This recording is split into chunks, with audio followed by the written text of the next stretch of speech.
Hello, my name is Anita Ogun, and I'm a previous participant of Tech Up Girls Initiative Bootcamp. Anita, what challenges have you faced in your pursuit of learning technology skills?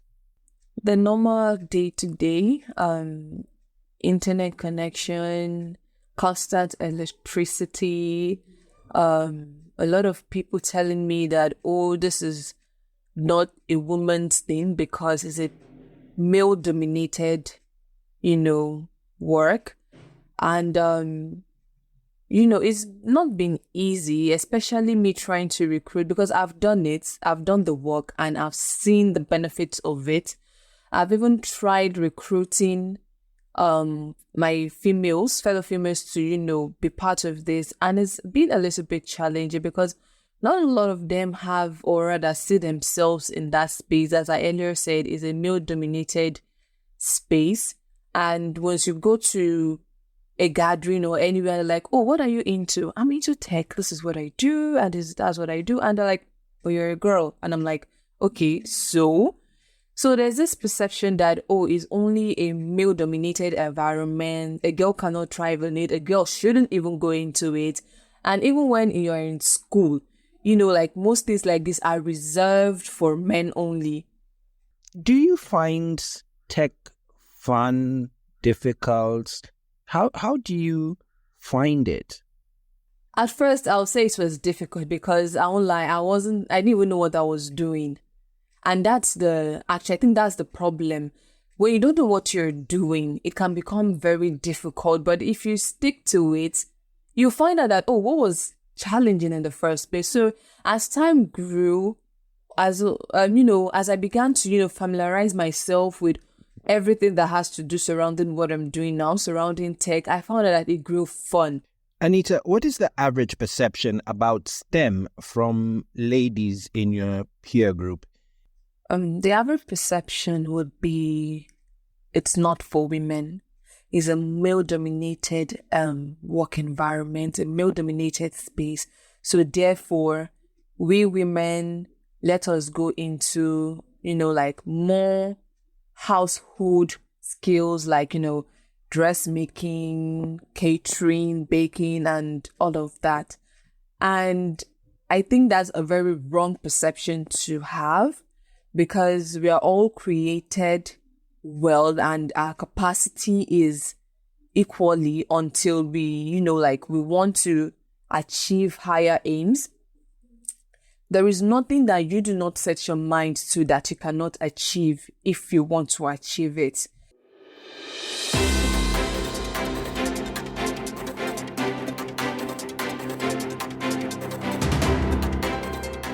Welcome back to Africa Science Focus, the science and development show from SciDevNet. I'm Ogechi Ekine. You just heard Nigerian social media manager Anita Ogun share her tech journey with our reporter Michael Kaloki. She's one of the women we'll be featuring in this episode where we spotlight inspiring women in science, technology, engineering, and mathematics. This sector is historically male-dominated. According to the United Nations Economic Commissions for Africa, only 12% of women operate in the technology sector in Africa. To address this disparity, Michael speaks with trailblazing women who are challenging the status quo and empowering more women and girls to follow in their footsteps.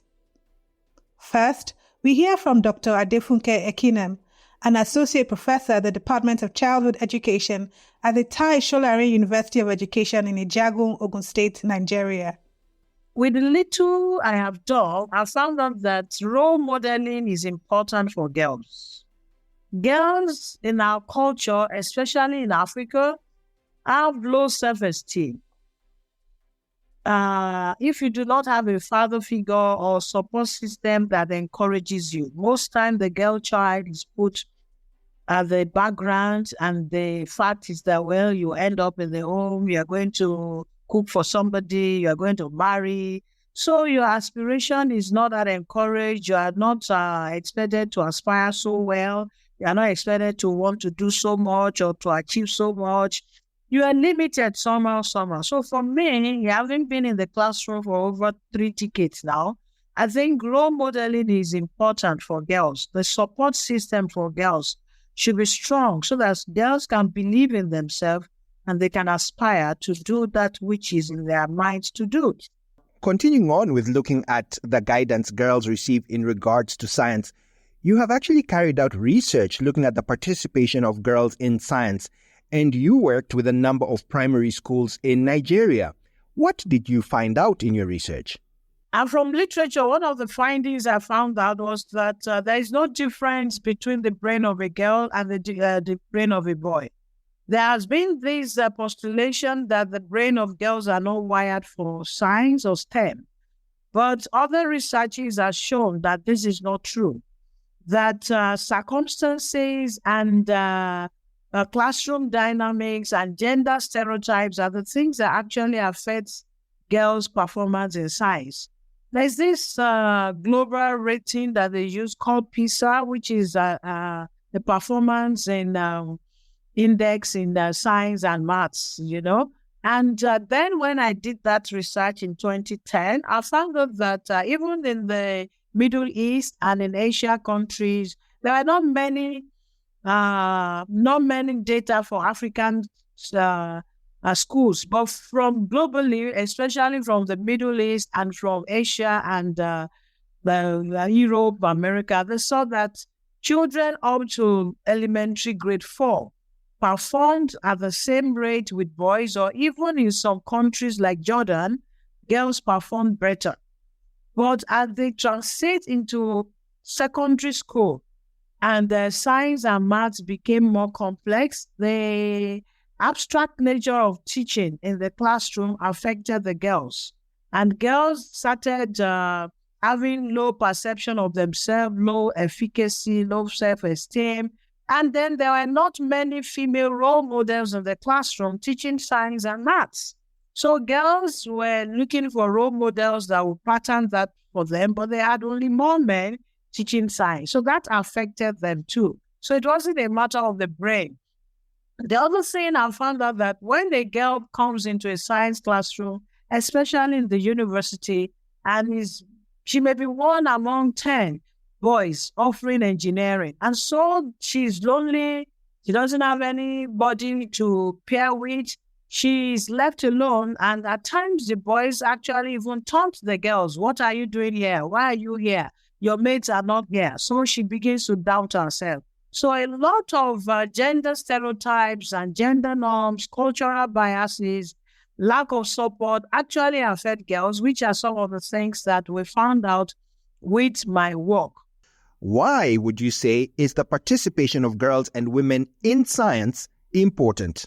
We believe in Africa, at least in Nigeria where we are, women make up half of the population. Nigeria is over 200 million, and half of us, 49%, are women. So when you do not consider the innovation and creativity that is coming from half of your population, then you're already shooting yourself in the leg. You're already at a disadvantage because all the creativity and the innovation that is coming from the perspective of a girl child or of a woman is left untapped. All the resources is left untapped. And so when you have more girls or more women in science, it's a matter of rights. They have the right to be able to aspire to become whatever they want to become. One of the things that we found out, or one of the things that I would think should help, is that the girl child should be given equal opportunity. So as a matter of human rights, investing in girls' education or investing in girl scientists should be encouraged. Also, it's better for the economy. When girls are involved with science, so the creativity, the innovation, and the things, they'll be able to see the design and all those things from a female perspective. And then, like somebody said, if the cure to cancer is in the brain of a girl child or the brain of a woman, then if you have limited the girl child, the woman, you won't have it. So encouraging women to be to pursue science is helping the development of the nation, because half of the population, they're women.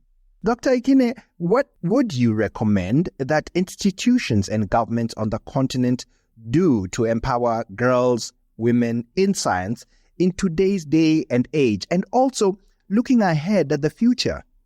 I think right from the early years, the parenting style of Africans needs to change.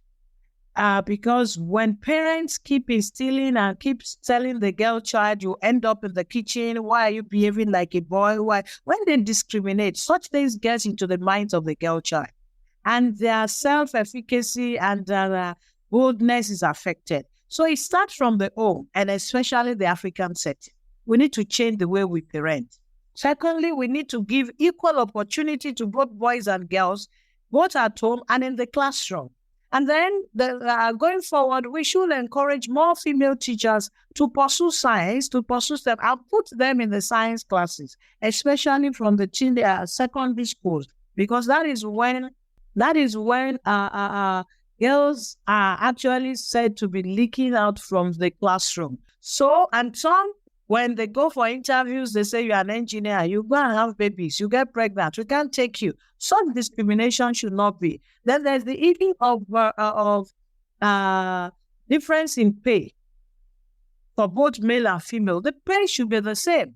There should be more scholarship for female girls and teachers. People in sciences should be encouraged. So government should have scholarship. And then leave like maternity leave and all those things that has to do with family care should be paid for or should be considered favorably. It shouldn't be taken out of their own leave or shouldn't be taken in a negative form that, well, every year you are having time to go and take care, so you can't be promoted. These are subtle things that are in the system that does not encourage the girls to actually perform when it comes to science or to pursue their career in sciences. Next, we hear from Excellence Joshua, founder of Techie Trade Incubator, which equips young African women with digital skills. Her program has already made a tangible impact on women like Anita. I always say that technology is a leveler and it just democratizes opportunity. So for me, when I graduated and things went bad for me, which happens to so many women, it was difficult to find jobs, and the jobs I was finding were not flexible. And that happens to a lot of women, especially when you have kids and you're starting a family and all the demands that comes with it. But then when I began to learn digital skills, I started from basic like animations and then went further into more advanced animations and then digital skills like digital marketing, design and all of that. And what it gave me the opportunity to do was it gave me a lot of flexibility, being able to work from the comfort of my home and my own space, and earn money. And for the first time, nobody cared what my situation was. Nobody cared what I looked like. Nobody cared where I lived. All they cared about was my portfolio. Your portfolio is the work you've done and how I could deliver on the projects that I was assigned. And I'm like, oh, there's something here. And I think that's what technology does. With technology, it transcends beyond who you are to what you can do and what value you bring to the table. And it gives you so much flexibility and access. And so for women, most times, what makes the challenges for women worse is that they're going through their own challenges and then they're saddled with childcare and so many other things that are pulling them back, unable to take up a leave. And so flexibility is very critical in for a woman to shift, especially a woman with young children and all of these demands. And so, yes, I believe that if they're able to learn digital skills and hone it, not even all, it could be one or two, they are able to earn good money because with digital skills, you can access a plethora of opportunities across the world, not just the continent. And yes, so I absolutely believe that if more women are equipped with digital skills, it gives them access to opportunities just like it did for me, and they can rebuild their life or have hope again to even be able to make informed decisions. Now, Excellence, you have written a blog whose headline begins with, "Why Science Needs Women." Could you explain this a little? Whatever services, whatever goods you're bringing in or you're pushing out into the world, they're going to be used most times by men or women. Or if you look at those who have an influence or purchasing power, it comes to women. And so I think it's very critical and important that when you're creating these products or these services, you have women as part of your team. There's a uniqueness that women bring into the creation that I think most times is kind of lacking in men. I don't think men should be kind of taken aside, but I think women bring very unique perspective and complement whatever it is that you're bringing to your team. So diversity in the team is very important. And when we're talking diversity, it's very important to have women. Now, could you tell me a bit about the various initiatives you have founded? So what I've actually founded is Techie Trade Incubator. So Techie Trade Incubator is a dual entity where we have the business and the nonprofit. The business is the Techie Trade Incubator Limited. The nonprofit is Techie Trade Incubator Foundation. We also have Hire ME LLC registered in the United States. However, all of these products, the Tech Up Girls is a program, the Tech Up Ladies is a program, all under the Techie Trade Incubator. Hire ME is a product, our outsourcing platform under the Techie Trade Incubator. But the thing with Tech Up Girls is my own struggles had made me really aware of the systemic and societal barriers that these African women face. And so empathy was what was a driving force for me. So when I was creating the curriculum, I was creating it beyond theoretical knowledge and practical knowledge that, hey, I had digital skills. I was also creating it because I had lived in experience. And so what I'm thinking is, when I was here, what would I have wanted to know? How would I have wanted to learn? I'd learned so many digital skills. I'd learned here, and most of them did not make sense. And so I'm like, they didn't have to go through that route. I already have done it for them. So how can I make it easier? And I think that was what made the Tech Up Girls very successful and significant. Now, beyond the Tech Up Girls, Tech Up Girls was basic digital skills. I preach that in teaching digital skills, it's important we teach from basic to advanced in a continuum, because at that time, when people hear digital skills and technology, all they think about is coding and software engineering. But the truth is, there are non-technical roles beyond that. Not everybody will have to code. Not everybody will have to be software engineers. But how do we get them to even understand that technology and digital skills is it's an enabler. Like, it can enable you even for entrepreneurship. You don't even have to build a career there. And then when you understand it and understand the different careers, you're able to see how your strength, how your uniqueness, and whatever it is you have learned over the years can be translated and not absolutely abandoned into a technical skill. So that was what Tech Up Girls was all about. Thank you. Excellent. What would you recommend that institutions and governments on the continent do to empower girls and women in science in today's day and age, and also looking ahead at the future? I think they're already doing a lot, which is very nice, but I still maintain, which is something I'm currently working on urging that in empowering women for long-term success, it's important to integrate childcare models and flexibility, especially when it comes to African women and girls. For us in Africa, as a woman, your children are very significant. When you give me an opportunity that kind of asks me to choose between my children and the opportunity, you're not actually giving me an opportunity. It feels like you hate me. You're making me choose.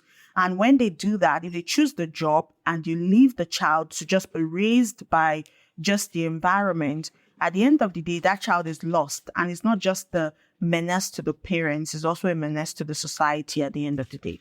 So integrate childcare models, integrate support for them, for their mindsets and all of that. And I also think that when developing programs, one of the people asks me, how are you able to do this huge success about the Techie Trade Incubator? And I always tell them, because I have a lived-in experience. I've been where these women were. So I created the curriculum myself because I could see through it. Now, you bring people that do not have that experience. And so they expect so much for these women. And these women are not able to understand why they are not able to get it or to do it. And they're like, it's not like I don't want to, but they're not saying what it is. So most people with lived-in experience are able to see beyond the face, beyond the apparent, that this is actually the real issue. So when you create developing programs, I know everybody's talking about beneficiary-centered design and design thinking. In that beneficiary-centered design, you need lived-in experience to develop it. And please, by all means, include integrating childcare models or the uniqueness for women when it comes to flexibility to access opportunity. If you do that, you will get the best of them. And I think that would work. We also meet Inyena Obong Benson, a 25-year-old freelance web designer who benefited from Excellence's boot camp. She shares her inspiring story of overcoming imposter syndrome and advancing in her tech career. I participated in Excellence Joshua's Take Up Girls initiative in 2022. I would say one of the challenges in learning is probably the fear. At first, it can be intimidating, the fear of going out there, the fear of the unknown. And, I struggle with this imposter syndrome from when I was small. So that kind of affected me a bit during the training. But then, apart from teaching us the tech skills, Excellence Joshua exposed us to some life enhancement code that helped me, overcome that fear. And she just told us what you need to do is just go out there and try things out. And that's it. That's how I overcame and I'm here today. Now, what impact has the training had generally on your life? Listening to other people like Miss Excellence Joshua speak, just give us this motivation that if she could do it, I can do it too. So the training impacted me financially, morally. It's changing my mindset about women in the world, that ideology of women being second citizens, that it changed my mindset that as a woman, I can do anything, I can be anything I want to be. Currently, I am a web designer, although that's not what I studied in the university, but I am helping myself with the funds I have from there. Professor Vediana Masanja, former chairperson of the Mathematics Association in Tanzania and Professor Emerita at the Nelson Mandela African Institute of Science and Technology, highlights strategies that institutions and governments can adopt to make STEM more attractive to women and girls in the region. I have been in academics for more than 47 years. My topic focuses on girls' education in STEM. Why should girls be educated in STEM? And of course, what we explore there are a number of issues. First, we are looking at why education at all. What are the opportunities which come with education to individuals? So after that, obviously we see that the benefits are intrinsic benefits, just to get knowledge acquisition. And of course, that means be able to explore your potentials. The next is instrumental benefits. That is the chances that come with education. And we know that, of course, there are greater chances for work and many other such benefits. Then, of course, the focus now is on why science education and why girls should get science education. And so we looked at from the equal opportunity for all. The reasons are it is a human right that everybody should have. But there are other points of view which come from those who are giving aid, that education, if you educate women, then you are better off in terms of development and their contributions to the economic growth and the like. Professor, when you served as the chairperson of the Mathematics Association of Tanzania, you embarked on trying to increase the participation of girls and women in science, technology, and mathematics. What was your strategy, and why was this important to you at that point in time? There are many different strategies. Maybe I can just talk about a few. One was through a curriculum. Through curriculum is that if we can influence teacher training curricula so that we have a friendly, we have a curriculum that addresses what girls would perceive to be part of them.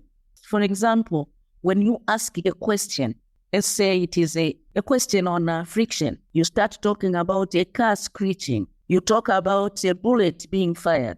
Most likely girls are not going basically to listen to that. They will not even read the question. But if the question is so friendly that every child sees himself or herself in it, then they can also address that question. Another example is getting more girls to study STEM at university level. We introduced a pre-entry program at the University of Dar es Salaam. I was among, of course, the people. That pre-entry program, we bring in girls who could not make it because of cut-off point, but they have the minimum qualification to go to the university. We put them through a confidence-building program. Let me give one final example. Now we are talking about women who are already in the field. When I went to the University of Rwanda, National University of Rwanda at that time, there were 84 women who were employed but did not want to go for PhD studies. They didn't want to go, so I interviewed one-on-one. And the reasons they didn't want to go for PhD studies is because they didn't want to leave their children behind.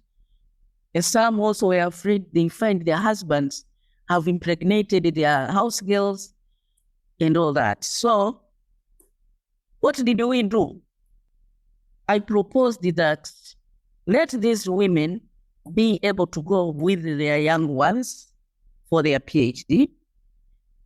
If they want to do their PhD in the region, so that they can go with their young ones and they go with their house girl, and they can go nearby so that their husbands can go there over weekend to see them.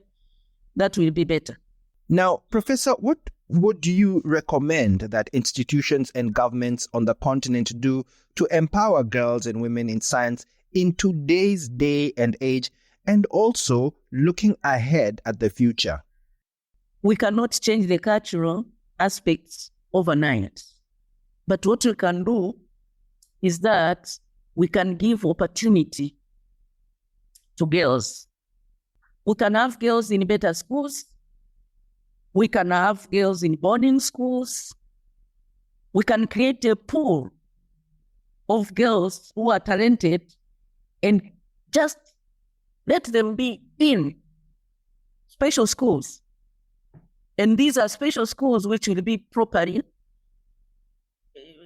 financed with all that is needed, with teachers who are properly trained and properly with good salaries and so on, properly motivated, so that you can have a good pool. And there could be also special scholarships.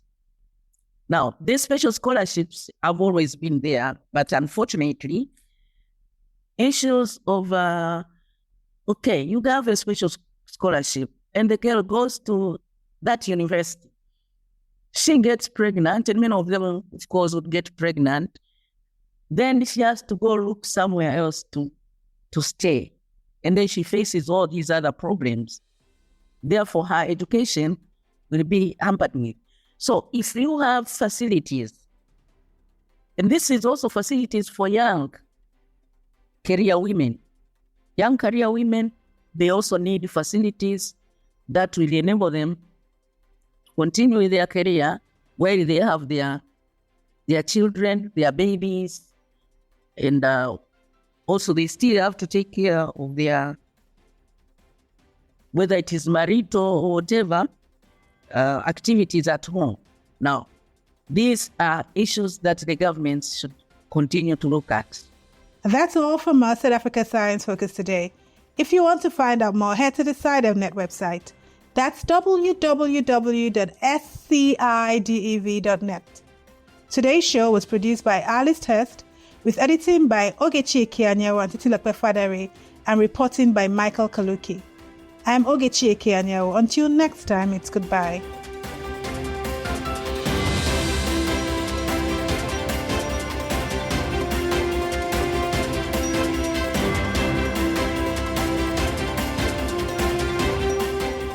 Africa Science Focus is produced by SciDevNet and distributed in association with a local radio station. And this podcast was supported by the Science Granting Council Initiative, which aims to strengthen the institutional capacities of 18 public science funding agencies in sub-Saharan Africa.